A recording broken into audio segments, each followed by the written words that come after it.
прангты түсініксіз деп жатқан жандарға айта кетейін. Негізі басында былай болды. Біз бір күн бұрын ақылдастық Қошат екеуміз.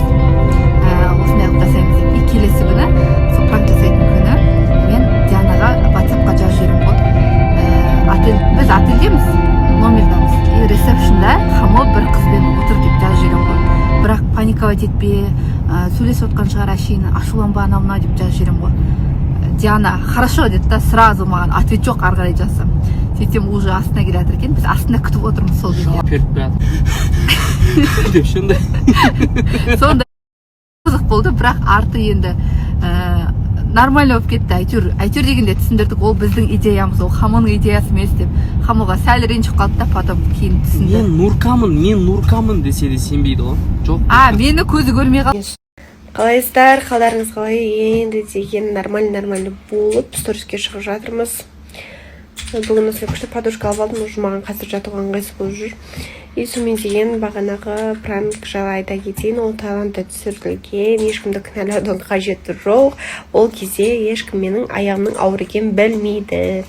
Мен айтайын ба деп жүрген кезде сондай пранк болып қалды, бірақ қорқатындай ештеңе емес. Ол кезде слишком маленький сұрақ болды ғой, қорқатындай не болған жоқ. Сонымен деген негізі өте қатты өкпеледім. Нурканы вообще көзім көрмей қалған ғой. Білмеймін, ана парикпен басқаша Нурка ғой андағы. Деген айтпаған сөзім қалған жоқ. Енді мені қосаяқтан бері танып келе жатқан тәтелер бар, біледі деп ойлаймын қаншалықты қызғаншақ екенімді, бірақ мен ол нәрсені баса алмай жатырмын. Мүмкін бір бала болғаннан кейін басылатын шығар. Еще достар, бірдеңе сұраймын деп едім. В общем, өмір іш қаспайтын жиі қатып тас болып қалды. Не істеуге болады? Не істейміз? Мамочкалар бар ма?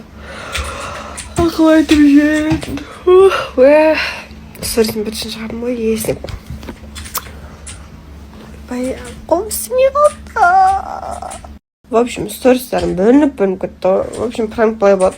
Мен бөлмеде жатамын, Хама шығып кеткен. Қошат келіп екеуі шығып кеткен.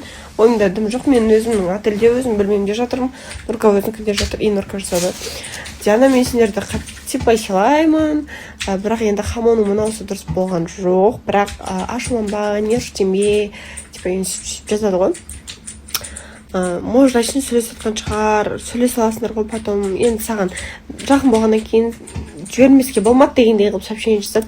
Хорошо деймін, бірақ іште ужана дірілдеу болады ғой. Прям өмірімде дірілемейтін, бірақ сондай дірілдеу менде после отношений сондай болып кеткен деймін, дірілдеп деген быч болып психопатка болып кеткен ғой. Сонымен деген карточканы алдым да жалаң аяқ лифтте уже көзінен жас кетіп жатыр ғой.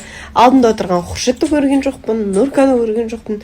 Прям обидно болды да Хамаға барып. Неге ондайды қоймайсың сен деп жылап, ужас болған. В общем, ауыр жазып отыр ғой, енді адамдар қызғанып не көрінді, қызғанды еркек емес ғой деп. Әркімнің күйеуіне, ай көрінер көзіне, мен күйеуім өзіме красавчик, өзіме краш әйтеуір. Қызғанам. Білмеймін енді, любой бір отбасыда по-любому қалатын болды. Әйелдер қызғанады деп ойлаймын енді. Сіздің де, например, күйеуіңіз басқа бір қызмен отырса, например, по-любому қызғаныш деген болады ғой. Менде сондай, мен ұстай алмаймын. И мен өзімнің эмоциямды контролировать ете алмаймын. В общем, қазір мен не нәрсеге жерік болып жүрмін, мен ұйқыға жерік болып жүрмін. Жем ұйықтап қаламын.